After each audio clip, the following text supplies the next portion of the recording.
আমি একটা স্টোরি শোনাবো। একদিন লোকের মাল্লা মালি করছিল, উপর থেকে একটা দেখে ডেনোসর আন্দা দেখেছে যে আগুন দিয়ে কেটে সালে আন্দা এক ডেনোসর দিয়ে কেসে বেবি ডেনোসর তখন সব ডেনোসর আন্দা থেকে বেরিয়েছে। তখন দেখে চলে বাজারে ডেনোসর ফেলে দিয়েছিল। তখন অন্য দেখে চলে বিষ এসেছে। তখন বিষ লেগে চলে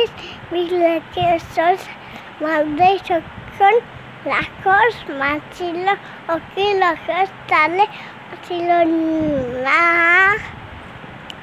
তখন টাইটেলেটপ শেষে